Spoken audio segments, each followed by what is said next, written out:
comenzar el profesor Jorge Hidalgo.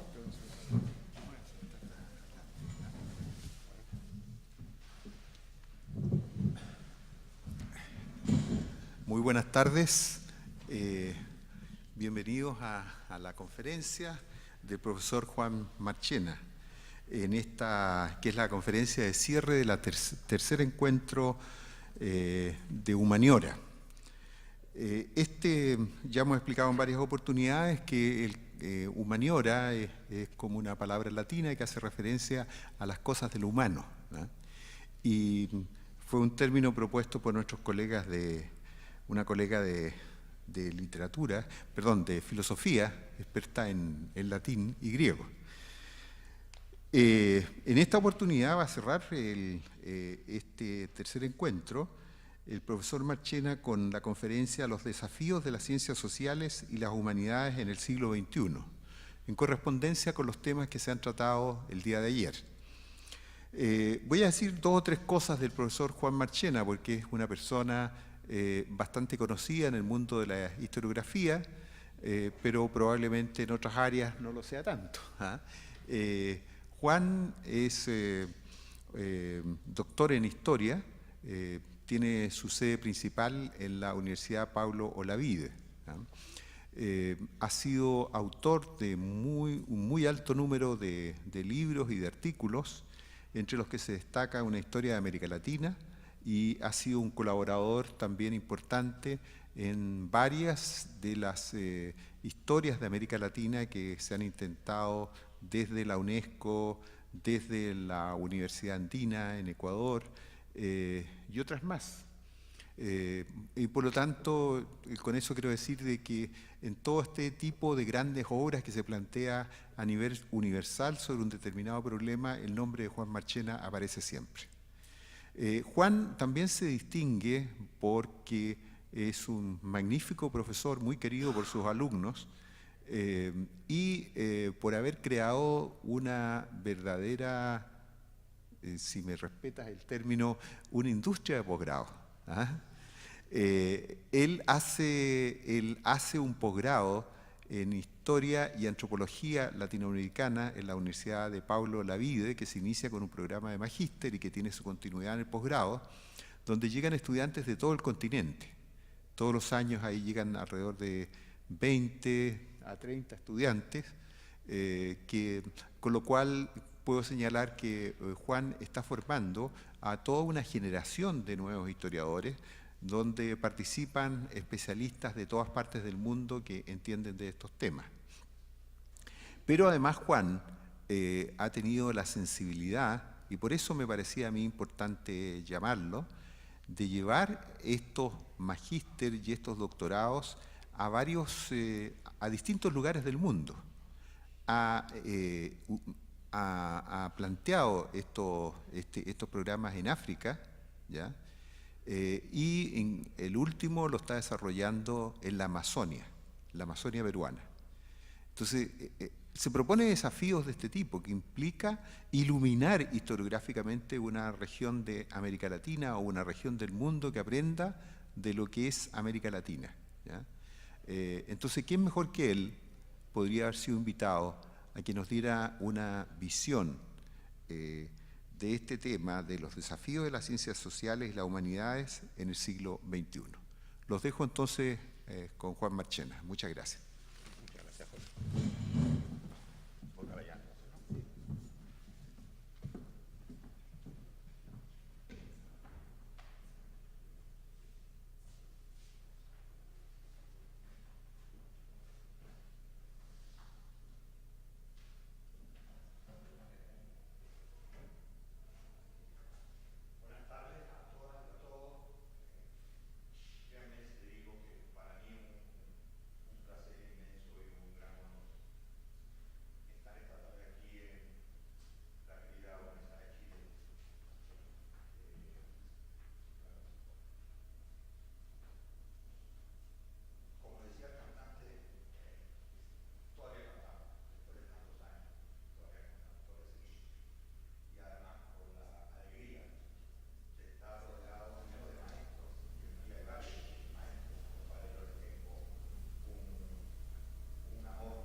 cansado de ese encuentro. Entonces intentaré encontrar los lugares colectivos, no los lugares comunes, sino los colectivos, que son otra cosa diferente.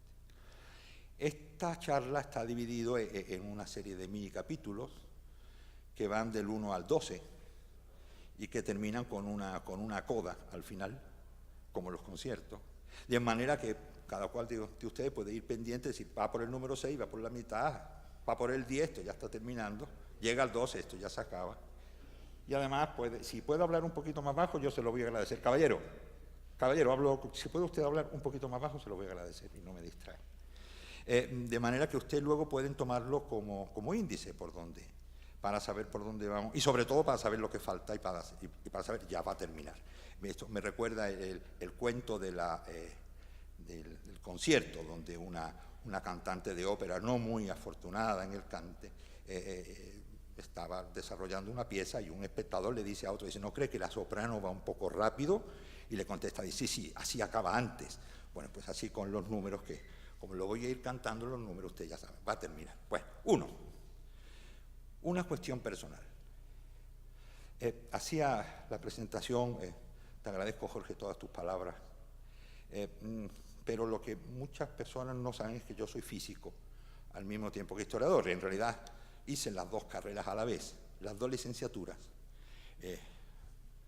Luego el destino, que actúa, es como un poco como lo que hablamos antes, ¿no? El elemento disturbador de los átomos, que en algún momento aparece una función que en matemáticas llamamos la función random, que nos complica la vida. Yo hice las dos carreras a la vez, las dos me gustaron mucho, me resultaron apasionantes, pero al final una beca fue la que decidió que acabara doctorándome en historia. Me pude haber doctorado en físico y entonces sería al revés. Estaría en la facultad del profesor y no estaría aquí, pero seguro que sí estaría en la Universidad de Chile, con certeza. Quiero empezar diciendo un poco cómo llego a esto. Bueno, lo primero, para un muchacho como yo, con 14 o 15 años, hubo dos deslumbramientos a la vez. El deslumbramiento de la historia y la literatura, por una parte, un choque impresionante, gracias a mi abuelo, que me donó su biblioteca. Y además me donó su biblioteca y algo más importante que la biblioteca. ¿Cómo se llama? La prohibición expresa de que nadie me prohibiera nada en esa biblioteca. De manera que yo pude leer obras que normalmente cualquier joven leería mucho más tarde. Yo pude leerlo antes. De manera que fui un devorador de esa biblioteca. Esa biblioteca que, por cierto, estaba llena de libros de geografía. Quiero decir aquí que uno de mis deslumbramientos más maravillosos eran esos libros de geografía de principios del siglo XX, llenos de láminas, donde uno lo abría y aparecía una fotografía extraordinaria de la bahía de Valparaíso. Y uno decía, caray, Valparaíso. Reconozco que fue uno de los nombres mágicos de mi primera juventud. Pero al mismo tiempo que existía esa biblioteca, estaba en las aulas otro deslumbramiento por otra belleza, la belleza de los algoritmos, la belleza de los números, la belleza de las cifras, la belleza del razonamiento ajustado, de cómo uno podía construir un conjunto ¿cómo se dice?, de razonamiento para intentar concluir algo. Era, si ustedes quieren, la fascinación por la deducción, la fascinación por el discurso que construía el método, por la medida de las variables, por la facilidad que esa ciencia estaba dando para manejarse en los caminos de lo micro y de lo macro. Pasar de las partículas elementales a las galaxias más alejadas. La obsesión que se te forja, que te forjan desde la ciencia de medir para conocer. Pasar del peso atómico, si ustedes quieren, al peso del universo. Eso es alguna de las cosas que podemos hacer los físicos, sin que nos tiemble el pulso. De la energía contenida en un quark a la energía contenida en un agujero negro. Estaba escribiendo esto y me estaba acordando de otro gran híbrido, de Humboldt. Un personaje asombroso, un verdadero híbrido. Y no se pierdan el libro, porque justo cayó en mis manos cuando estaba escribiendo esta charla para Jorge y para ustedes una obra fantástica de Andrea Wolf que se llama La invención de la naturaleza, el nuevo mundo de Alexander von Humboldt. Ya está, ahí estaba la obsesión de medir. Humboldt llevaba consigo 40 aparatos de medición, todo lo iba midiendo. Y Humboldt ya se manejaba en ese momento, fines del siglo XVIII, se estaba manejando el método newtoniano, que en el fondo era lo que todos mis profesores de ciencias me estaban inculcando.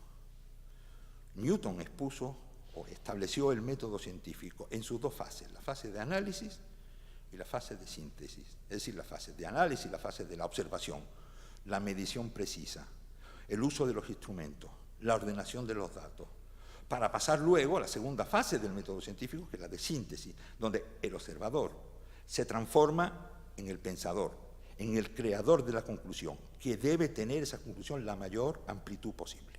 Así, observar es entender la diferencia entre cosas similares, de ahí la necesidad de medir.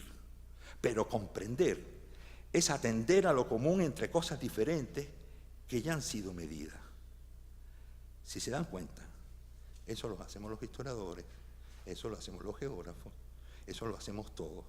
Por eso, esa compartimentación entre las ciencias A y las ciencias B a veces no tiene ningún sentido, porque en el fondo todos estamos aplicando el método newtoniano. Los amigos de Humboldt, además ese libro me introduce en el grupo de amigos de Humboldt, el libro que les señalaba, eran Schiller y Goethe. Los tres caminaron buena parte de las tabernas y los entre cenas, gritos, alaridos, borracherías inmensas, grandes demostraciones en las calles, detenciones también por la policía por escándalos públicos, ir asustando a la gente.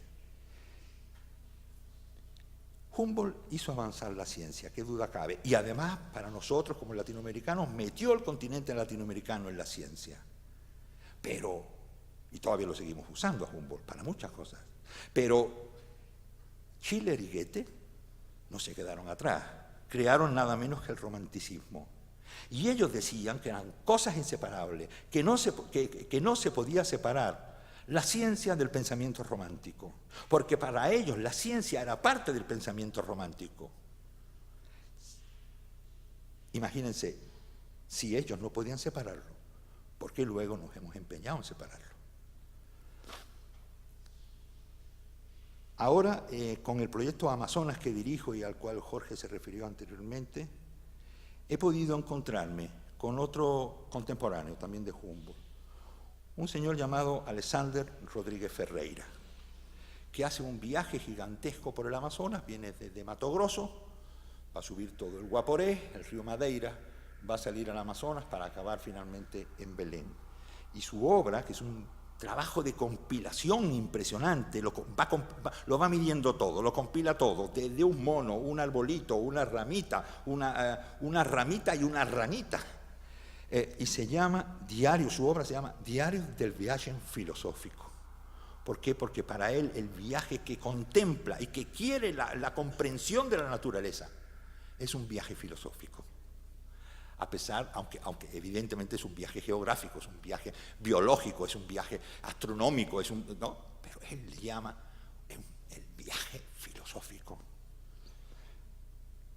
Tan importante que vean que toda esa colección de láminas, grabados, hojas, todo eso que él llevó hasta Lisboa, es la joya sagrada que Napoleón le encarga a su general Junot, que cuando abandone Lisboa, porque lo están echando los ingleses, lo que se tiene que llevar a París, y se lo llevó, es la colección de Alexander Rodríguez Ferreira.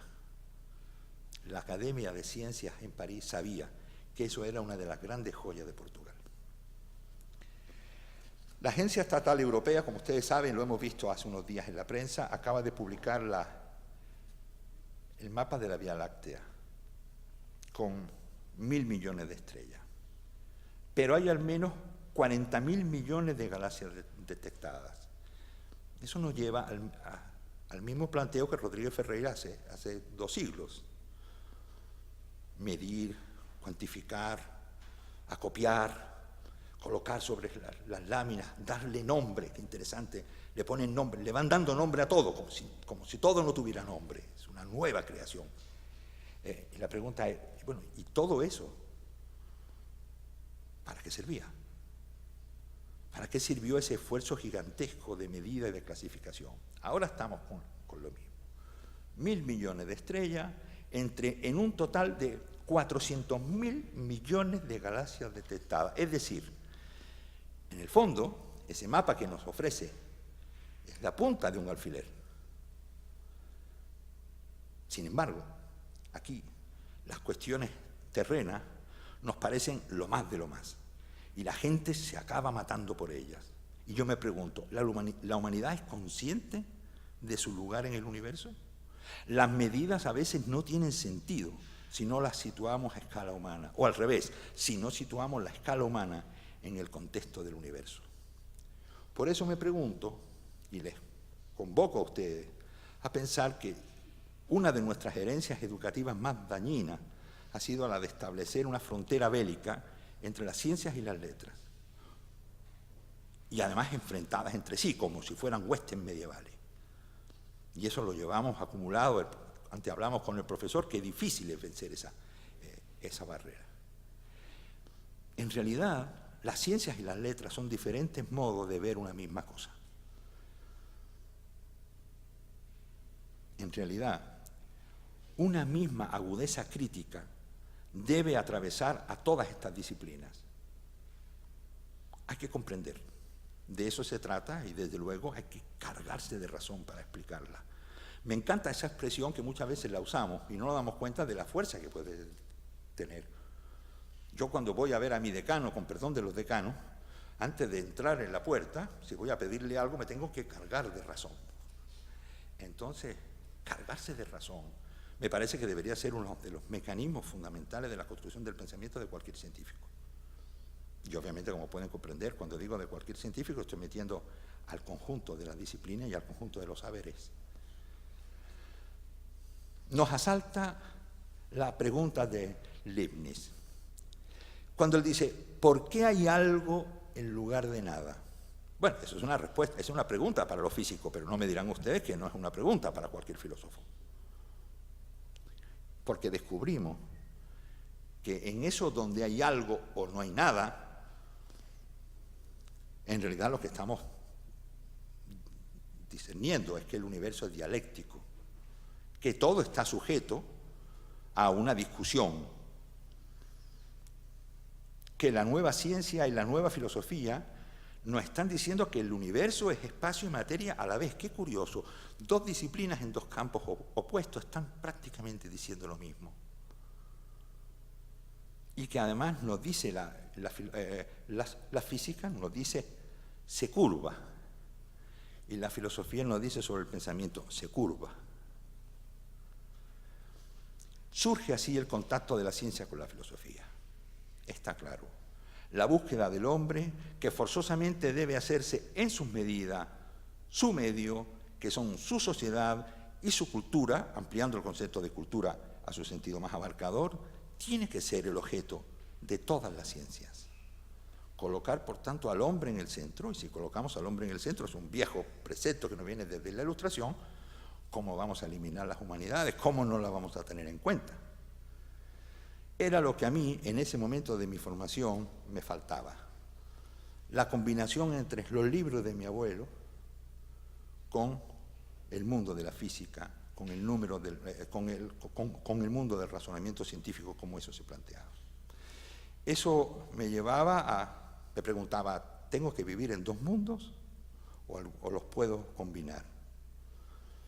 ¿O debo crear esos mundos combinados? En esa época, la Facultad de Ciencias y la Facultad de Filosofía y Letras en la Universidad de Sevilla estaban situadas en un mismo edificio. Hoy no, pero estoy hablando de los años 70, primero de los 70, en un mismo edificio, un edificio además muy relacionado con América, porque era y es la antigua fábrica de tabacos donde llegaba el tabaco americano. Y ahí se confeccionaban los cigarros, además lo hacían mujeres. Un edificio inmenso, el edificio Fabril más grande de Europa, una cosa gigantesca, ahí sigue estando. Una parte era la Facultad de Filosofía y Letras y otra parte era la Facultad de Ciencias, se llamaba Ciencias. Y entre las dos facultades, en el mismo edificio había una verja, dos pasillos muy grandes que se juntaban y una verja, siempre cerrada. Bueno, en ese momento los rectores, que se nombraban a dedo evidentemente por el dictador, no les convenía eso de la unión interdisciplinaria, entre otras cosas para que no pudiéramos hacer asambleas de universidad. En todo caso, se podían aceptar las asambleas de facultad, pues no había otra, pero de universidad. Y sobre todo, yo pensaba que la verja era para evitar el contagio de la gente de filosofía y letras sobre la gente más serena, más tranquila, más metida en el laboratorio de la gente de ciencias. La verja me pareció siempre un icono de la diferencia o de la separación entre las disciplinas. Obviamente podía ir a la de filosofía, dando un buen rodeo y entrar por la otra puerta, entraba en la de filosofía. Hice las dos carreras a la vez. Debo decir que una de mis principales motivaciones para estudiar filosofía y letras no solo eran los libros de mi abuelo, que sí, sino el número de chicas guapísimas, formidables, que había en filosofía y letras, que no las había en la Facultad de Ciencias. Extraordinarias compañeras, en muy poco número, y en cambio las famosas chicas de filosofía eran una cosa verdaderamente muy interesante. Tenían otra conversación y francamente era muy difícil dejarse no llevar por el ambiente festivo de esa Facultad de Filosofía y Letras frente al ambiente adusto y de laboratorio de la Facultad de Ciencias.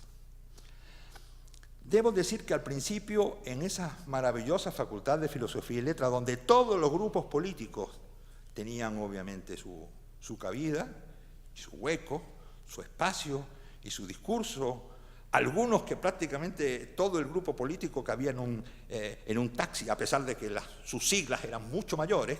Las siglas no cabían en un camión, pero ellos sí cabían en un taxi, quiero decir, en alguno de ellos participaba yo.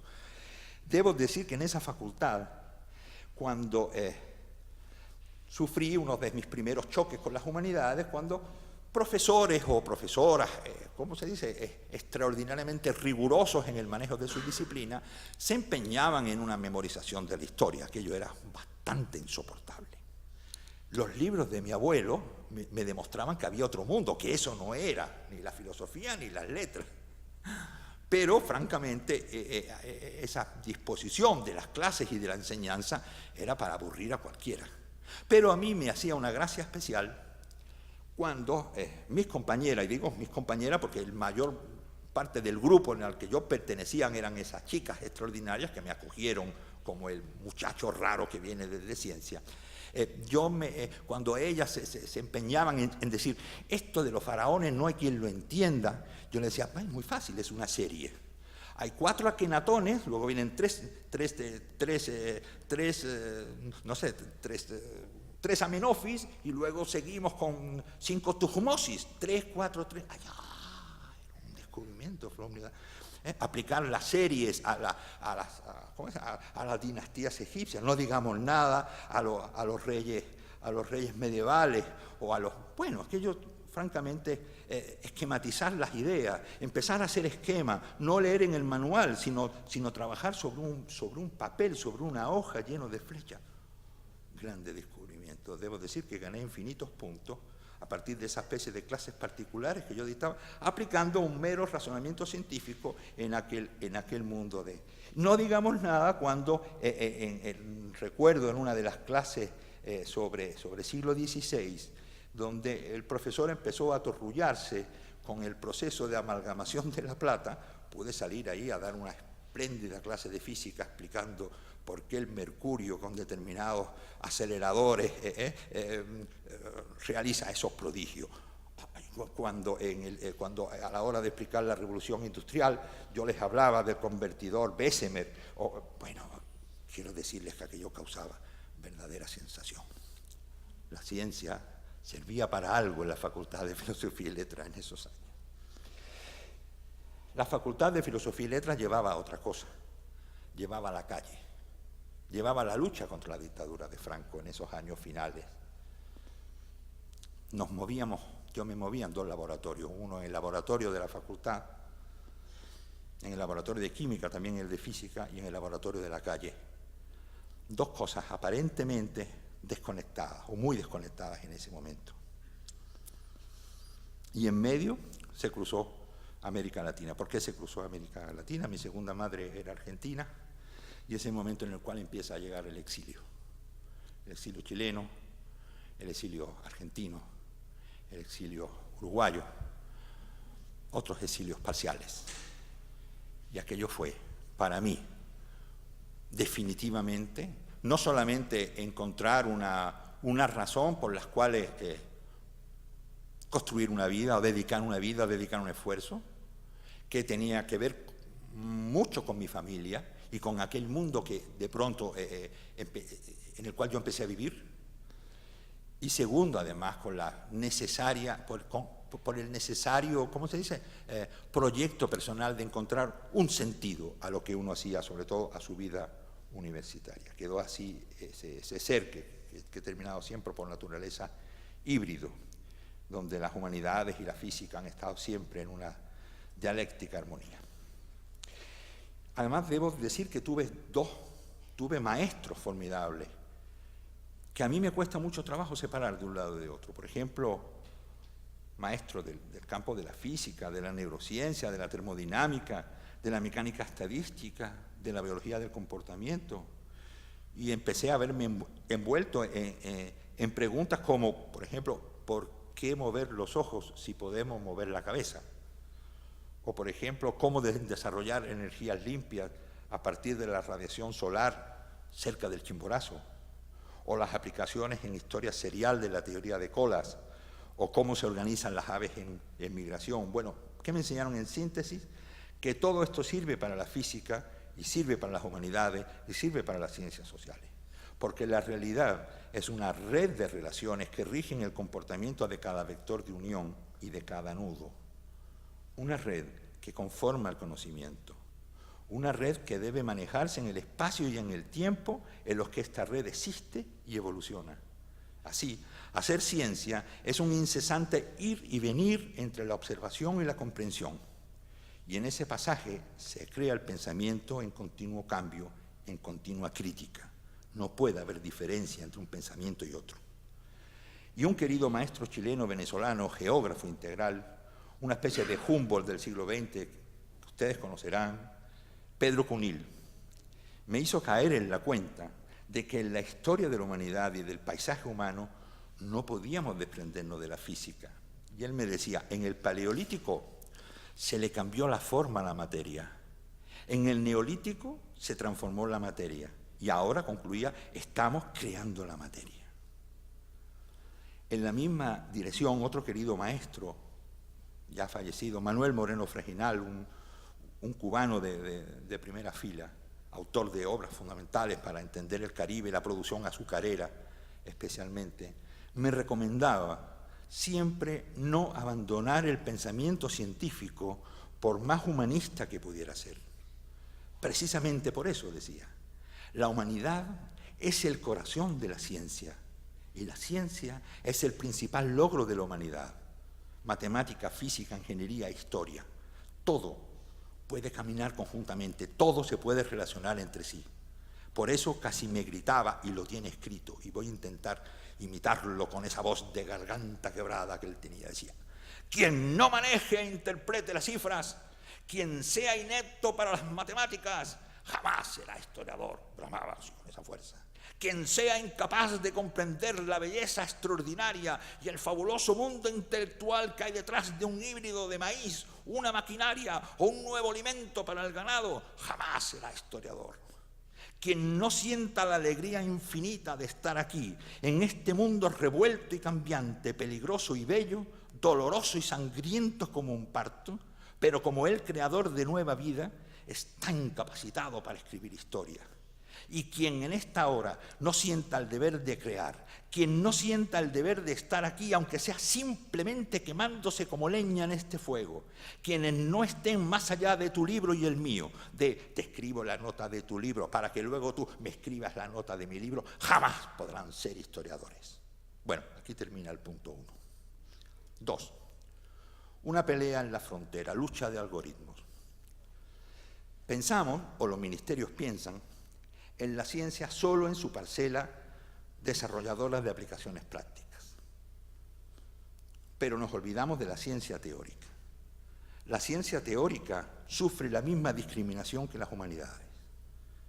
Es decir, el pensamiento es lo que está discriminado. Eso me parece sumamente interesante. Por los dos extremos, pensar en la materia o en la antimateria, o pensar en la infinitud de la creación humana, y ahí nos tachan de improductivos. ¿Será que es el pensamiento lo que es tachado de improductivo? Pero es una afirmación que no se sostiene. La física cuántica fue descubierta hace más de un siglo y siempre fue relegada por su inutilidad. Un señor llamado Max Planck desarrolló la teoría cuántica en 1900, cuando explicaba que la luz es emitida por medio de energías cuánticas, múltiplos exactos de cierta cantidad mínima, que él llamaba cuanto, que eran como pequeños paquetes de energía que luego Albert Einstein llamó fotones. Hablamos de una cantidad de energía muy pequeña, pero muy importante. Aún el tenue, escribían, aún el tenue y oscilante brillo de una vela produce un torrente de fotones, trillones por segundo, que son irradiados, y ahora viene el símil, son irradiados como arena derramándose como cuando uno vuelca un cubo. Parece ser una corriente continua, pero en realidad es una multitud de diminutos granos perdidos dentro del flujo mayor. Qué interesante. Para explicar la teoría cuántica está usando muchos elementos que no pertenecen al mundo de la física. La explicación del cubo, no me digan ustedes que como mínimo es un poquito groncha, pero extraordinariamente relevante de lo que está queriendo decir. Solo ahora, cuando esta teoría se ha aplicado a la mecánica cuántica que rige nuestras vidas, se ha tornado la mecánica cuántica en una ciencia imprescindible. Y así es la base del funcionamiento de los ordenadores, de los teléfonos móviles, de los televisores, de la fibra óptica, de Internet. Sin ella no funcionaría Uber, ni Amazon, ni Google, ni WhatsApp. Los científicos de verdad, sean de la disciplina que sean, por supuesto incluidos los de las ciencias sociales, los de las humanidades, los de la comunicación y aún los que miran las realidades de las artes, pertenecen a esa parte de la población que sirven a la humanidad, que están ahí por la alegría del descubrimiento, de la construcción del pensamiento, de la creación del pensamiento. A veces hay progresos tecnológicos más allá de los cuales no se puede ir. Como decía Umberto Eco, no se puede inventar una cuchara mecánica cuando la de hace 2000 años sigue funcionando muy bien. Y sin embargo se empeñan no solamente en inventar la cuchara mecánica, sino en obligarnos a que todos la compremos. Unas palabras sobre mis queridos algoritmos, a los que antes me referí, que tanta conmoción me causaron en mi juventud. Ahora están tan de moda como si fuesen personajes de Juego de Tronos. Bueno, igual son personajes de Juego de Tronos, no lo sé, no lo sabemos. Sin embargo, como decía un admirado maestro citando a un clásico, son utilizados hoy para construir un mundo con muchas reglas y ninguna misericordia. Los algoritmos regulan nuestras vidas hasta límites insospechados y no revelados. Tanto que puede demostrarse que existe una relación directa entre los algoritmos y el aumento del paro. Sí, los patrones numéricos se han convertido en el mundo empresarial e industrial en un instrumento de primera necesidad y en un arma muy competitivo. La robotización de la industria cada vez es mayor y ahora, el otro día me reía cuando vi la noticia, los sindicatos españoles están pidiendo que los robots paguen impuestos como los trabajadores. Bueno, es algo que se extiende por la industria y todos son manejados por algoritmos. Transforman los datos en acciones y a coste cero. Como decían el otro día, un robot puede trabajar a oscuras, puede estar la fábrica completamente apagada, y sin embargo van a hacer el producto exactamente igual. Los costos son extraordinariamente inferiores. Y además, la pregunta que nos hacemos es, ¿Qué mundo ese? Donde hay un mecanicismo, una limpieza mecanicista que verdaderamente asusta. Pero los algoritmos surgen del pensamiento matemático. El talento es lo que los produce. Los algoritmos no existen en la naturaleza. Hay que producirlo y se producen a golpe de talento. Y el pensamiento, quiero decir aquí que el pensamiento, abro un paréntesis, que el pensamiento es, porque el talento matemático está en el aire y ese talento matemático es democrático y es distributivo, porque igual se da en una niña de una comuna de Pudahuel que en un muchacho de Las Condes. Lo que hace falta es colocarlo en plataforma, y ahí es donde está el problema, en la plataforma donde está la clave, y eso lo saben muy bien los ministerios de educación. Bueno, cierro el paréntesis. Esos algoritmos, además, están preñados de la humanidad de quienes los construyen, porque proyectan en ellos lo mejor y lo peor de su naturaleza. Normalmente, como sus constructores reconocen, no están sujetos a ningún código ético. En palabras de una de las principales expertas en algoritmos para empresas, Cira Ferradans, dice: la informática es un poco el salvaje oeste. Ellos mismos nos lo dicen. En la mayor parte de las grandes empresas que actúan como bancos privados y fondos de inversión, no sé si han caído en esta idea, ya no hay un solo economista, solo hay matemáticos construyendo algoritmos para solucionar el problema de las inversiones en milésimas de segundo, que es donde está la mayor parte de la ganancia en este mundo en el que vivimos, que no es productivo, sino es fundamentalmente de corte especulativo. Pero eso sí, es una ciencia sin alma, aparentemente es una ciencia sin alma. El alma la dejó en el camino. En el fondo y en la forma ellos explican el siguiente aforismo: si el algoritmo de Google no te encuentra, es que no existes. En los últimos años y en muchas parcelas, incluyendo lo que se dicta en nuestras universidades, porque es lo que se vende, al menos es lo que yo le escucho a mi rector, y estoy en una universidad pública, nos hemos quedado con una parte del pensamiento científico, solo la que nos conviene. En algún caso terrible, solo la que se financia, solo la que se puede financiar, solo la que tiene perspectiva de financiarse. Decían los pitagóricos que la realidad se componía de números y las leyes de la naturaleza eran formulaciones matemáticas de los comportamientos físicos. Y nosotros ahora queremos imitarlo y dar con la clave del algoritmo total. Hay algunos que ya nos están ofreciendo que, a pesar de que no existe el algoritmo perfecto, pero ya existe el algoritmo maestro, es decir, que el que se enseña a sí mismo. Pero todos sabemos que no es cierto, que estos encadenamientos de variables viven de los datos, y los datos son finitos. Hay que descubrirlos, hay que aportarlos. O sea que al final volvemos al punto inicial. La ciencia es investigación, pregunta, descubrimiento. La economía digital basada en redes matemáticas no puede transformarse en otro factor de desigualdad como lo está haciendo. De nuevo, el pensamiento científico, amparado en las líneas matrices del pensamiento humanista, tiene que emplearse a fondo para corregir estas desviaciones. Punto 3. No se apuren, que los puntos van bajando en tamaño conforme nos vamos acercando. A pesar de que se llama humanidades relegadas, humanidades valoradas.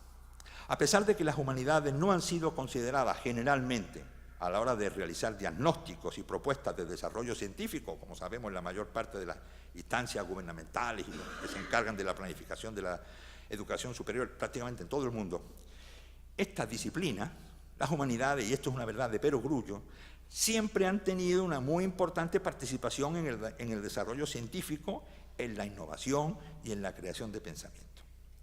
Un papel que recién en los últimos años está comenzando a ser advertido en los principales y más avanzados institutos tecnológicos y universidades, incorporando sus miradas, la mirada de las humanidades, o propuestas de análisis en los pensum obligatorios de las carreras aún de las más tecnológicas.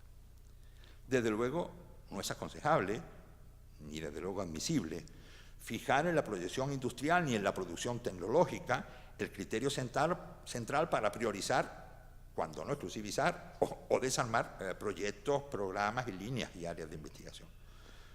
Hay necesidades científicas que están por encima de estos criterios, por ejemplo, en los análisis sobre nuestra contemporaneidad. Fortalecer la investigación sobre las realidades de la contemporaneidad de nuestras sociedades requiere el diálogo de las humanidades, de las ciencias sociales y naturales, de las ciencias básicas, de las ingenierías y de las disciplinas tecnológicas, así como de las ciencias de la comunicación e información. Pero tiene que ser un diálogo realizado de una manera sistémica, multidisciplinaria y colaborativa, señalando los interrogantes y las variables a analizar, manteniendo y desarrollando nuestra capacidad de reflexión crítica y aportando desde las respectivas miradas que ofrecen estas disciplinas soluciones complejas a problemas complejos, inasumibles por una o por pocas ramas del conocimiento, cada una por separado. Y ello con el fin de aportar respuestas válidas, innovadoras, sostenibles e incluyentes a las preguntas que se nos hacen desde nuestra realidad, desde nuestras sociedades, y mostrarnos los caminos más favorables por donde alcanzar un futuro no ya sustentable, sino perfectible. En este sentido, las humanidades deben ser parte fundamental de cualquier proyecto que pretenda incrementar las capacidades científicas y tecnológicas en los centros de enseñanza. Mi planteo es exactamente a la inversa de cómo se está haciendo. Es decir, las humanidades tienen que estar en los proyectos de cualquier otro para incrementar la capacidad científica y tecnológica. No somos un apoyo, somos una parte medular de la misma.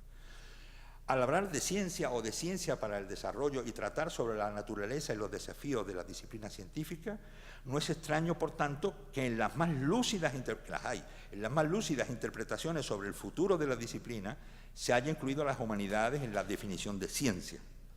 Es innegable, por una cuestión de meros conocimientos básicos, que estas disciplinas han participado muy activamente en el proceso de la creación científica y de la innovación. Pero, sin embargo, y a pesar de todo lo anterior, a la hora de formar parte de los pensum académicos quedamos relegados, las humanidades son eliminadas del plantel, nos sacan del aula en muchas ocasiones. Punto 4. Un asunto de evidencia. Claro, la evidencia indica, y así se ha expuesto muchas veces, que los seres humanos asignamos sentido a los elementos que componen la realidad, con independencia de que sean objeto de estudio de las ciencias naturales. Es decir, aparte de por la observación empírica, los objetos, que son objetivos de la ciencia, y la propia ciencia como objeto, adquieren significaciones en función de concepciones complejas que se construyen en el seno de una cultura. Y estas concepciones no se pueden someter a procesos demostrativos, porque las ideas, los conceptos, por ejemplo, conceptos como desarrollo, de paz, de libertad, podemos medirlos, sí, por ejemplo, mediante encuestas o indicadores, pero eso significa simplificación y, por tanto, acarrea pérdidas de significado. Las humanidades, la filosofía, la historia, someten a crítica y ayudan a preguntar cuestiones básicas que pertenecen al mundo de lo conceptual y además tienen un desarrollo propio en el espacio y en el tiempo, y lo digo como historiador. Así, cuestiones como la globalización, el cambio climático, las crisis económicas, las migraciones masivas, el papel de la religión en las nuevas pandemias, la extensión de la pobreza y los cambios de este concepto de pobreza, el cambio cultural y tantas cuestiones deben manejarse más allá del propio presente, estando sujetos a ideas en continuo cambio y transformación. Y son realidades humanas que se desarrollan en un contexto cultural que no puede ser obviado. Estas ideas, estas construcciones de pensamiento, constituyen el aporte principal que las humanidades realizan a la comprensión de la humanidad. Las preguntas que se hagan de cara a una programación educativa hacia el futuro necesitan del manejo de los instrumentos y de las habilidades que las humanidades aportan. En ningún caso las reemplazan desde el punto de vista de la práctica, pero construyen un evidente y fundamental campo de reflexión. 5. Un camino errado y una trampa. Así, por ejemplo, no es posible ni aconsejable asumir solo la proyección industrial o empresarial o de integración en el mundo o mercado laboral o en el mercado laboral como criterios para desarrollar y priorizar programas y áreas de investigación en nuestras universidades o en los organismos públicos. Ya lo hemos dicho antes, o mantener el criterio de que las humanidades no contribuyen al crecimiento de la economía y por tanto los ciudadanos no tienen por qué pagar esa formación con sus impuestos, como se nos ha llegado a decir. Existe una trampa en la cual se nos dice que nos abocamos a la eliminación progresiva de las humanidades en nuestros países a fin de alinearnos con las definiciones compartidas en el mundo más desarrollado. No es verdad. Eliminar o reducir o acogotar a las humanidades no es una opinión compartida universalmente. Yo considero que ese no es el argumento. Claro que contribuyen al crecimiento, porque precisamente lo que nos plantean las humanidades es trazar el camino desde dónde venimos a dónde debemos ir y a enfrentar la complejidad de los desafíos de los tiempos actuales. Y en estos desafíos, en este escenario de mayor complejidad que compartimos con el resto del mundo, las ciencias y las humanidades tienen que ser las disciplinas que nos ayuden a ser capaces como sociedad de mejorar el modo de pensar acerca del futuro que queremos construir. 6. Relegadas pero necesarias. La cruzada contra las humanidades en Europa no ha llegado a ese punto, pero hace tiempo que se les asigna un papel secundario. Hemos sido relegados al fondo de la clase. Y al mismo tiempo, en los diagnósticos realizados sobre carreras tecnológicas, muchas de ellas altamente especializadas y con éxito en cuanto a alcanzar altas cotas de inserción laboral en las empresas, etc. Sin embargo, se denota un fracaso final en sus proyectos de investigación y más aún de innovación. Muchos de los proyectos de ingeniería fallan en la práctica porque no han tenido en cuenta lo suficiente el contexto cultural donde deben desarrollarse y desenvolverse.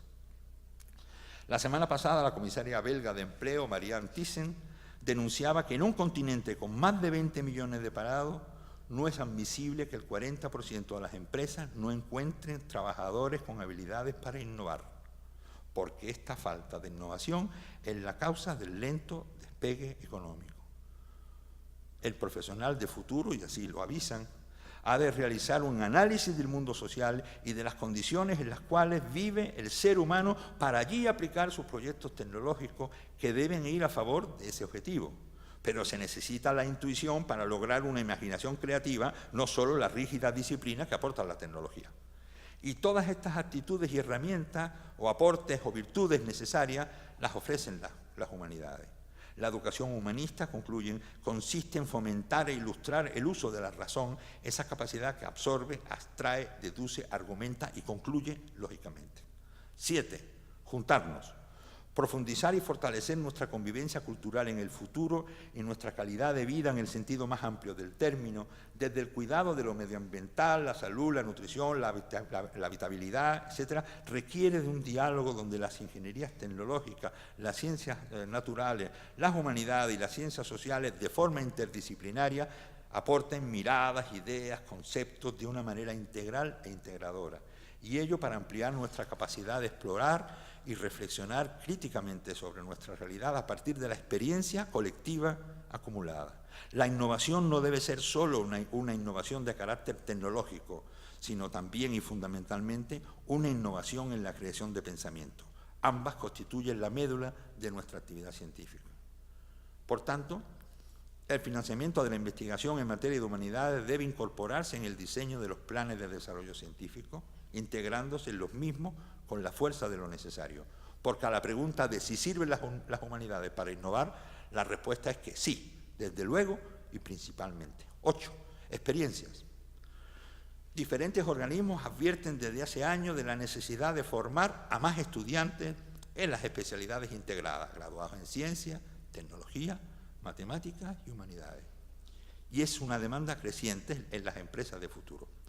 La decana de la Escuela de Humanidades del Instituto Tecnológico de Massachusetts explicaba que todos los retos que debe resolver la ingeniería, desde el cambio climático a las enfermedades o la pobreza, están ligadas a realidades humanas, a menudo descubrimientos.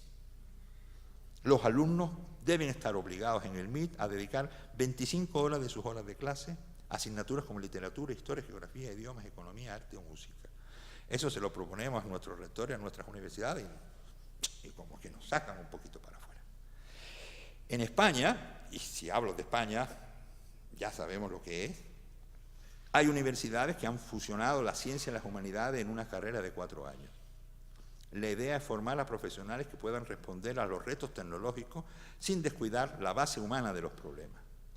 Entender al ser humano, sus culturas, hábitos, modos de vivir, conociéndolos y respetándolos como clave para, comillas, diseñar nuevos productos y servicios aplicando la tecnología con sentido humanístico. Se trata, y se están desarrollando ya, grados y posgrados dictados en varias lenguas, en los que se emplea una pedagogía encaminada a entrenar la creatividad y la capacidad de innovar, de participar en el, comillas, diseño de las ideas, con un aprendizaje basado en experiencias reales y no en modelos ya construidos a repetir copiando. pero quiero decir, porque he participado en la batalla por la acreditación de algunos de estos títulos, que el problema fundamental, aparte de convencer a las autoridades de la universidad de que esto era necesario y convencer también a los alumnos que esto le iba a ir muy bien, ha sido con la Agencia Nacional de Evaluación y de Acreditación, que todo esto lo veían como muy enmarullado, decían, no, es que aquí las cosas están todas mezcladas. Sí, no entendieron la esencia del grado. Lo aprobaron a regañadientes, luego se hicieron todas las fotos diciendo que esto había quedado muy bien, pero ¿cuánto trabajo quedó convencer a cada uno de los miembros de estas comisiones que pertenecían a disciplinas completamente segmentadas unas de las otras? A veces la burocracia, yo diría que casi siempre, ser más correcto, a veces la burocracia frena la innovación. 9. Una nueva variable. Es necesario introducir la variable condición humana, que no evoluciona ni lineal ni homogéneamente, sino que oscila en otros muchos sentidos, y todos a la vez. Las humanidades permiten el necesario cimbreo de las ideas. Enseñan a lo que algunos autores han denominado vivir en tensión sin romperse. El pensamiento soporta, a diferencia de otras respuestas de la ciencia, diferentes puntos de vista, sin ser excluyentes ni dogmáticos. El pensamiento puede organizar de manera lógica y convincente un conjunto de conocimientos que permite entendernos por encima de diferencias de etnia, de idioma o de religión. Además, hay que incorporar para conocer el presente a la cultura histórica, que integra el análisis del pasado colectivo y la historia de los saberes, y a la cultura geográfica, situándonos así en el tiempo y en el espacio, que son esenciales para apreciar las raíces individuales y colectivas, la identidad, y a la vez el conocimiento y la comprensión de los demás, de la otredad. Existe una tendencia en nuestros días a extender una amnesia histórica o a realizar una historia plastificada que mucho recuerda al propósito de los regímenes dictatoriales para hacernos perder la referencia y los puntos de orientación comunes. Es decir, como Jacques Derrida afirmó a propósito de este desafío igualitario que siempre propondrán las humanidades, existe un derecho a la filosofía, podríamos decir, un derecho igualitario a los saberes críticos, un derecho a permitir pensar en la oscilación entre idealismo y trascendentalismo por una parte y realismo por la otra, un pensamiento altamente innovador. Fomentar el juicio crítico y aplicarlo al análisis de los principios económicos o sobre la justicia social, fomentar el respeto por la diversidad cultural a partir de su conocimiento, entender la relación biounívoca entre cultura y medio ambiente, entre multiculturalidad y biodiversidad, entre desarrollo humano y desarrollo económico, abandonar las ideas sobre desarrollo sustentable, porque el desarrollo no es sustentable, e innovar un nuevo concepto de progreso.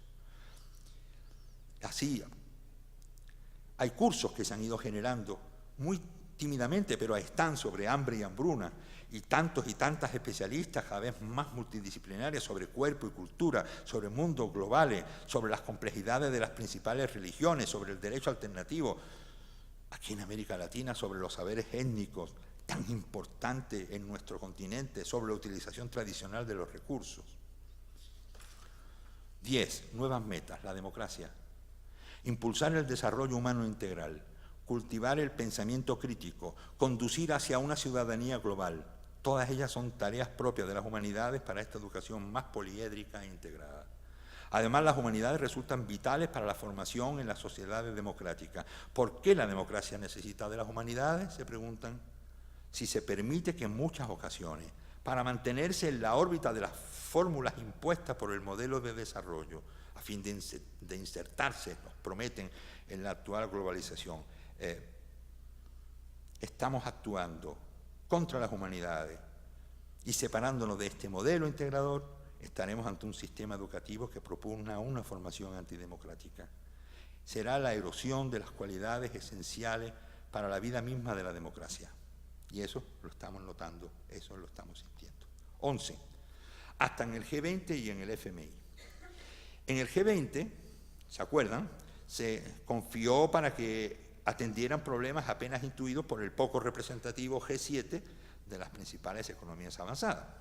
Pero es que en la reunión que recién finalizó en Hangzhou, de este último G20, la conclusión final ha sido algo así como: por aquí no se va a ningún lado. Las economías emergentes, que en su conjunto son enormes, reclamaron un poco de reflexión. Las conclusiones operativas de la reunión han sido escasas, como ya sabemos, pero el enunciado ha sido bien claro. La frase más repetida ha sido civilizar el capitalismo, civilizar para crecer. Y digo yo, ¿cómo estarán las cosas y a qué extremo se habrá llegado que el propio capitalismo acepta que tiene que civilizarse? En realidad, con esta expresión se pretende detener la extensión del descontento social, cada día más evidente, ruidoso e indiscutible, derivado de una pésima gestión de la crisis que ha producido un menor crecimiento y una mayor desigualdad en la distribución de la renta y la riqueza. Y aunque nadie en el G20 ha puesto sobre la mesa decisiones concretas, la directora del FMI ha sintetizado más el diagnóstico al subrayar que, comillas, el crecimiento está siendo demasiado reducido durante demasiado tiempo y para muy pocos. Que haya aparecido en el comunicado final una referencia a la necesidad de controlar más eficazmente la fiscalidad de las grandes multinacionales, sugerida por el presidente de la Comisión Europea, es muy significativo. Con los estándares actuales no se logrará, dicen, la pretendida normalización de la economía mundial. Y concluyen, la condición necesaria es que la globalización encuentre menos rechazo social y aplicar de forma inmediata políticas que garanticen la restauración del potencial humano de las sociedades, civilizar la crisis para poder crecer. Y deduzco que las claves para la formulación de estas políticas no las dictarán los técnicos de las grandes empresas, sino los pensadores de la economía y de las ciencias sociales en general, que estudiando y conociendo la realidad propongan patrones de modificación, patrones que serán mucho más humanos que técnicos. Entre comillas, el crecimiento solo ha beneficiado a unos pocos, concluyó Christine Lagarde, la directora gerente del FMI esta semana, y como dije, y añade, comillas, la globalización en adelante debe ser diferente. No puede ser ese impulso por el comercio como hemos visto históricamente, sino que debe tener en cuenta la inclusión, la determinación de que funcione para todo. Debe prestarse atención a aquellos en riesgo de quedarse atrás. ¿Quién diría que íbamos a escuchar esas palabras? No hace falta ser un fino analista para percibir que la erosión de las clases medias en los países desarrollados se ha agravado con la gran recesión actual, pero que se ha venido produciendo a lo largo de las últimas décadas. Y el fondo no ha sido ajeno a este proceso, con sus políticas, como sabíamos hace muchos años en América Latina, que, oh milagro, ahora los europeos acaban descubriendo. Por cierto, abro un paréntesis, otro paréntesis. La estadística del día de ayer hizo erizar los cabellos a los europeos. 1 de cada 4 europeos se halla en riesgo de exclusión social, 123 millones, y son los niños los que en mayor riesgo están, con una tasa de desnutrición infantil que asusta, debido fundamentalmente a la alta tasa de desempleo de sus padres. Un empleo que no va a crecer lo suficiente. Eso es la exclusión. Lo que sucede es que, siendo cada vez más y sin solución a la vista, los excluidos pueden llegar a ser la mayoría, y sus efectos políticos y sociales, una bomba. Cierro paréntesis. Durante años el FMI ha sido el principal bastión del neoliberalismo, eso lo sabemos todos, y en América Latina, caray que sí lo sabemos. Pero ahora se comienzan a medir cada vez más los efectos de la disciplina fiscal en el crecimiento y sobre todo las repercusiones sociales y económicas de la desigualdad. Se está pidiendo a las grandes economías y a sus gobiernos que gasten más, increíble, que suban el salario mínimo, más increíble todavía, y que tomen medidas para combatir la desigualdad. Bueno, ya es el desideratum. Y a la bolsa de pobreza que arrastra a los países más ricos del mundo. Si comparamos su receta de los 90 y principios del 2000, cuando la globalización era la panacea sin hallarse el efecto perverso alguno con la de ahora, el cambio no puede ser más sorprendente. Yo diría, llegó la gerente Lagarde y mandó a parar. Ahora, con el auge de los populismos, el giro del fondo se acentúa y se asustan cuando estos discursos los oyen incluso en el corazón del sistema, como lo están escuchando. En Francia, en España, en Italia, en los Estados Unidos. Han llegado a la brillante conclusión de que se tienen que poner deprisa y corriendo a elaborar un nuevo pensamiento económico, una nueva doctrina. Y dicen, entre comillas, las herramientas con las que los economistas trabajan han tendido a centrarse en el crecimiento del PIB, que es bueno, pero el problema es que si este crecimiento solo va al 2% de la población y el 98% pierde, tenemos un grave problema político. ¡Ah! Gran descubrimiento. La viejísima idea del laissez-faire, laissez-passer, que le monde va de lui-même, sobre la no intervención del Estado sino para potenciar los crecimientos de los países, porque esa riqueza que se genera, ¿se acuerdan el discurso, no? Se iría repartiendo por sí misma y gotearía sobre todas las capas sociales, definitivamente no funciona. Como ha escrito el Nobel de Economía Joseph Stiglitz, los ideólogos de la economía olvidaron la distribución, porque la desigualdad, concluyen ahora muchos, es un riesgo económico y social, ya que la desigualdad en sí misma lastra el crecimiento. Y afirman, en su informe anual del año 2016, dice que la desigualdad se transforma en el área prioritaria de trabajo para el próximo año y el asunto de los desequilibrios sociales tiene que entrar de lleno y con urgencia en el ámbito de la investigación, incorporándolo en 9 de los 14 exámenes anuales que hace el FMI de la situación económica de los países. En fin, como ha escrito el mismo Stiglitz, si los líderes europeos no toman decisiones, los votantes lo harán por ellos y puede ser que no les guste. Claro, puede que no nos guste a ninguno de nosotros. La extensión de la extrema derecha por la mayor parte de Europa ha dejado de ser una preocupación para acabar siendo un enorme problema para la democracia. Así que vean si es importante o no comenzar a meter a las humanidades y a las ciencias sociales en las escuelas de Business Administration. 12. Casi finalizando con Colombia. Quizás el mejor ejemplo de todo lo anterior de la necesidad de la implementación de las humanidades en los planteles universitarios y académicos lo hallemos en Colombia y lo hallemos en nuestros días. No quiero dejar pasar la ocasión sin felicitar públicamente a todos los colombianos y a las colombianas por el más hermoso de los procesos sociales y políticos en el que sociedad alguna puede empeñarse, la construcción de la paz. Una tarea muy difícil, como estamos viendo, llena de obstáculos, tarea casi imposible hace apenas unos meses, pero ahora, a pesar de todas las dificultades, está casi al alcance de la mano, con muchas colombianas y muchos colombianos en la calle, reclamando que se lleven adelante todos los principios que se habían pactado. Bueno, en esta escritura del mejor tratado de teoría política contemporánea latinoamericana que el pueblo colombiano está escribiendo, una especie de realpolitik que sí genera filosofía política, alguien tan poco sospechoso de divagueos como el presidente del grupo Prisa de Comunicación, el dueño del País, de Caracol y de no sé cuántos medios de comunicación más, y que tanta presión ha hecho sobre muchos países en América Latina, ahora metido a sociólogo, pronunciaba hace 4 o 5 días una frase muy significativa al respecto de este proceso de paz en Colombia. Él decía que construir la paz depende, entre comillas, del entusiasmo social. Según él, ese es un desafío mucho mayor que el de la negociación, porque el conflicto es mucho más importante y mucho más complejo que la negociación de la guerra, y que se basa en el necesario, de nuevo, entusiasmo social. Y la pregunta del millón es cómo se mide, cómo se consolida, cómo se amplía, cómo se maneja ese entusiasmo social. Hay que saber mucho de la humanidad colombiana, de sus sociedades, sus culturas, su historia, su geografía, sus condiciones socioeconómicas, su diversidad étnica, para poder comprender en su integridad ese concepto de entusiasmo social.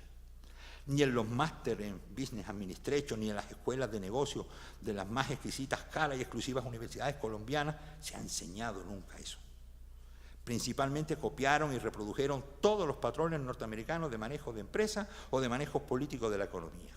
Inclusive las universidades de los Estados Unidos, donde se forjaron los principales líderes empresariales y economistas colombianos, tampoco se enseñó nada de eso, pero es que tampoco se enseñó geografía de Colombia, ni sociología de Colombia, menos aún historias de Colombia o de cultura colombiana. De modo que la desconexión con la realidad de estas personas, al regresar a su país, a hacerse cargo de una empresa o de una parcela del gobierno tecnocrático de turno, ha llegado a ser mayúscula, conociendo mejor cualquier sociedad norteamericana o europea que la propia colombiana, donde debían actuar. En la mayor parte de los casos lo que han hecho ha sido obligar a la sociedad colombiana a adoptar modelos anglosajones para que así sus teorías puedan aplicarse. Bueno, pues ese factor, el entusiasmo social, que ahora parece que es el fundamental, nunca lo estudiaron, nunca lo tuvieron en cuenta, nunca lo consideraron. Vinieron a descubrir que la nación de pronto no podía ser manejada como una empresa. No era una empresa, era otra cosa y ellos lo desconocían. De pronto las brechas de desigualdad y el desempleo que ellos habían considerado como elementos cíclicos, coyunturales propios de cualquier economía, ahora tenían una extraordinaria importancia en la solución de los problemas y funcionaban en otra dimensión. Eran la clave para la nueva economía, la de la oportunidad de futuro, la de la paz para Colombia. La sociedad colombiana ya no era una oportunidad de negocio, era mucho más que eso, pero no sabían ni saben cómo manejarla.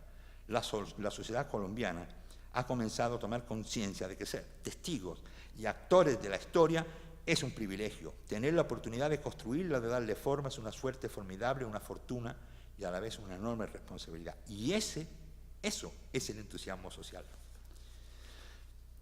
Para terminar de ajustar, además cayeron en la cuenta de que construir la paz, digo, estos empresarios llegados desde fuera, colombianos, lejos de ser un costo, era una inversión, porque los colombianos y las colombianas no están dispuestos a seguir pagando el precio de la guerra, no quieren más jóvenes cargando un fusil, no quieren más madres llorando a sus hijos muertos, ni más familias desplazadas. De pronto, estos economistas, estos tecnólogos, estos tecnócratas comienzan a descubrir que la paz es una gran oportunidad de soltar el lastre que impide al país crecer y desarrollarse a su máximo potencial. Pero para eso hay que saber qué es, cómo se maneja, qué es eso del entusiasmo social. Y de ahí de nuevo aparecen las humanidades.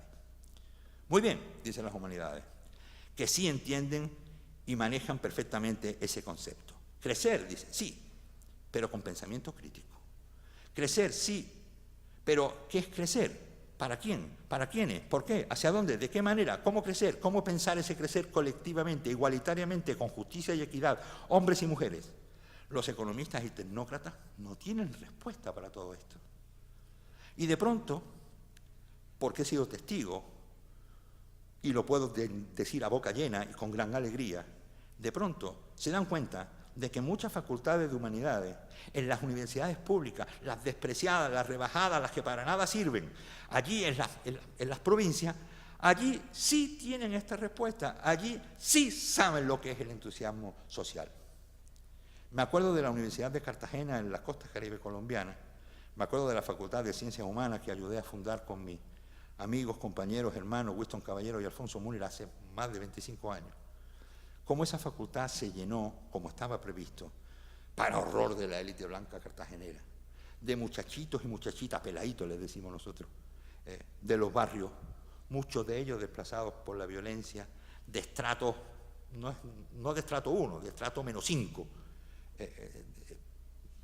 que apenas se alcanzaban para llegar a la facultad con el boleto de la buseta, sin desayunar y sin comer, aguantar todo el día de clase para la noche, con el boleto de la buseta, llegar a su casa y hacer una comida, lo que hubiera.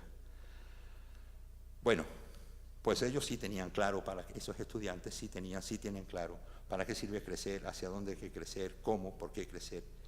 Y desde luego eso sí que eran los campeones mundiales en eso de innovar, porque se pasaban todo el día innovando en el aprendizaje de sobrevivir. Eso sí que es innovación. Ellos sí que cultivaban el entusiasmo social. Ellos sí que sabían lo que era. En el aula, cada día estudiando, trabajando, hemos sacado los mejores estudiantes de esa facultad, de esos niños de esos barrios, de esas niñas, de esos muchachitos y muchachitas, que ahora son doctores, ahora son profesores. Ellos sí saben lo que es el entusiasmo social y ellos sí que me enseñaron a mí para qué demonios sirven las humanidades. Bueno, y ahora, como en todo concierto, y se cumple la hora exacta, la coda o la parte final de esta pieza musical.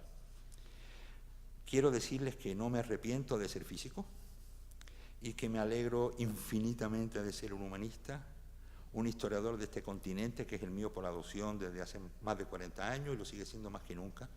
Como decía mi maestro Manuel Moreno, un continente revuelto y cambiante, peligroso y bello, doloroso y sangriento como un parto, pero como el creador de nueva vida.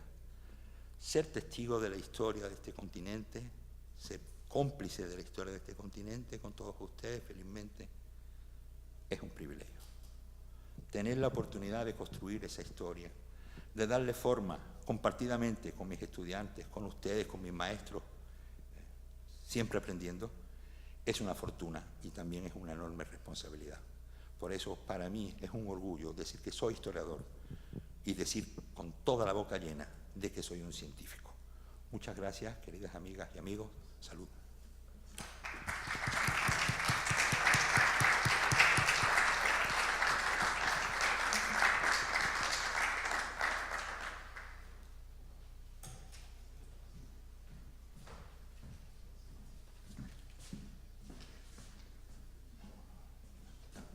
Tú cierra y yo me bajo y escucharte.